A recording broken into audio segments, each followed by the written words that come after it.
Once they finish reading, they come back and discuss the book and talk about, in particular, the vocabulary of characters and setting is what we're focusing on. And so they ask the questions like, who was in the story and what are they like? Where does the story take place? And what happened in the beginning, the middle and the end of the story? And then from that, they use Arthur as a model to write their own story. So we have, first of all, an example of vocabulary that they may want to use, which I don't know if will open on here.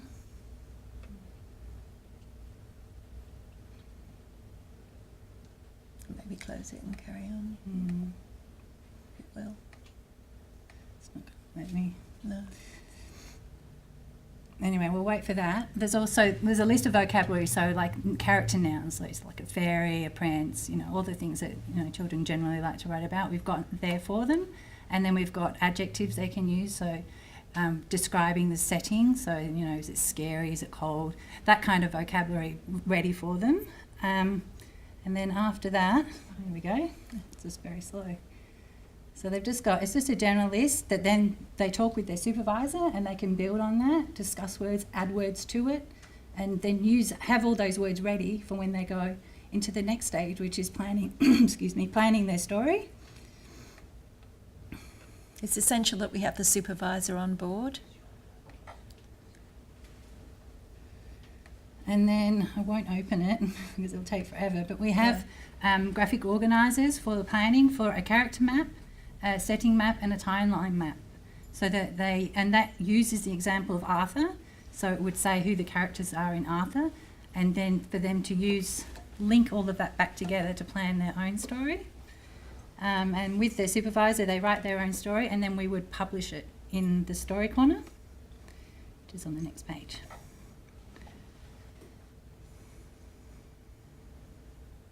So there's just two that have been put there for the moment. And then on top of that, there is a collaborative story, which we do in the chat room. So we have the students in the chat room and we write a story together, do it sentence by sentence in the chat room. So it's the same kind of thing for students who want to do more, but also for those students who can't join in the chat room because of time zones and internet access and that kind of thing. So that's where we put our collaboration in there. And that's about it. And each time someone adds something to it, we copy and paste it into an email and send it out to everybody, just because they don't always have internet access all the time. And so, but they, if they're on the road, but they go into internet cafes to check their emails. So we keep the momentum going that way. And next is Bruno. And we are going to wrap it up with the feedback, aren't we? Oh, yes, sorry, I forgot to say that. That's okay. Yes, just the reflection on what they've learned and that kind of thing is done back with their teacher. Yeah.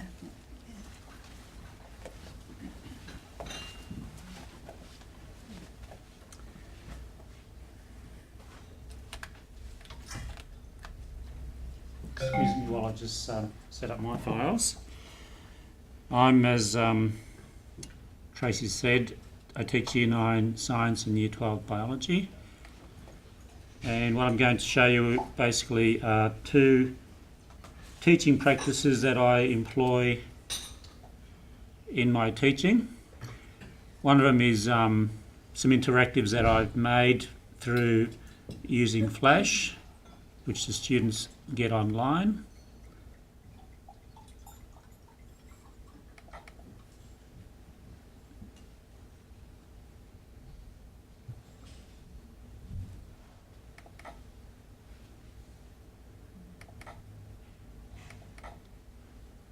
Okay.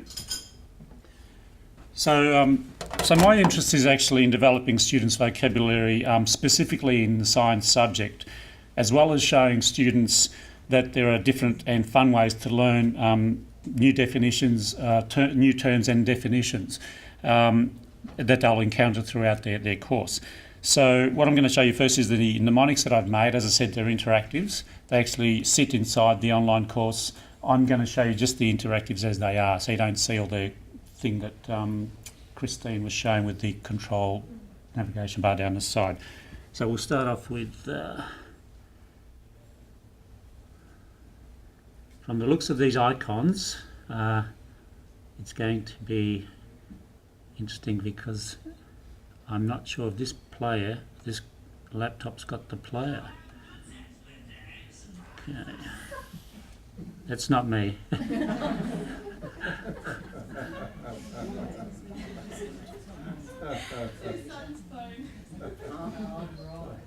Okay.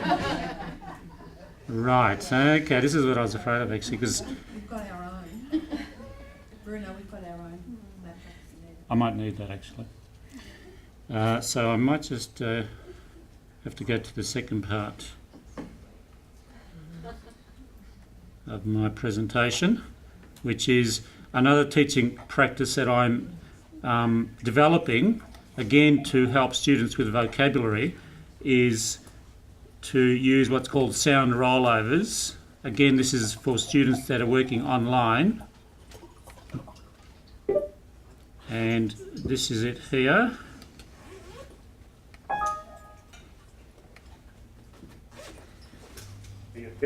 Okay, this one's working, which is good.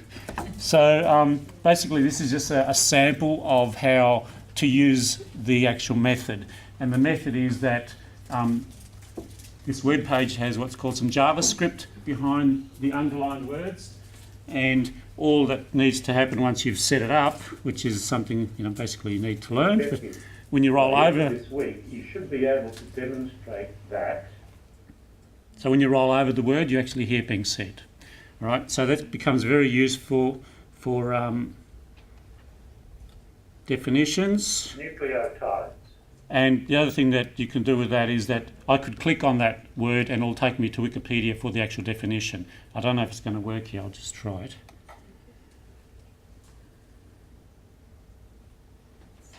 It probably won't, but there you go. All right. So this is something that I'm using I'm writing a new Year 9 Science course, which is totally online, and looking at how to deal with new terms and definitions, and have the student just get all that from the web page that they're actually working from. The other ways that this technique can be used is, if you look here, there's... Exothermic reactions give out heat. Think of X as in exiting and therm as in thermal, heat. Exiting heat. So you've got the term and then a definition, and it's just a matter of rolling over it again. And at the bottom, if you can't see it, there's a chemical formula. Again, it's just a matter of... 1 molecule of glucose. Okay, so that's one of the techniques. I don't know if, Mark, how's it going there? It takes forever to. Okay, so the mnemonics that, actually what I can show you is the mnemonics I was telling you about. I've made some which I show my students for inspiration. I'm actually a bit of an animator as well. But what I do with them is I actually ask the students, after looking at mine, make their own and to share them online. And I'll just zoom in on this so we can really get a good look at them. These are some, and what I do is I collect the ones that students have made and I put them into the course for the next lot of students to use. And some of them brilliant. This one here, if you can't, can you see that? Cation. Student, in part of the course, need to know that cations are positively charged. So she just changed the T in the word cation to a plus symbol. It's brilliant. I absolutely love it. I think not only is it brilliant because you remember that cation is positive, you then remember that anion is negative, and then cathode, where if you think of cathode as cat home, and these are cats going to their home, cathode must be negative because these are positive and negative attract. Therefore, anode must be positive. You get 4 pieces of information in this one exchange of a letter.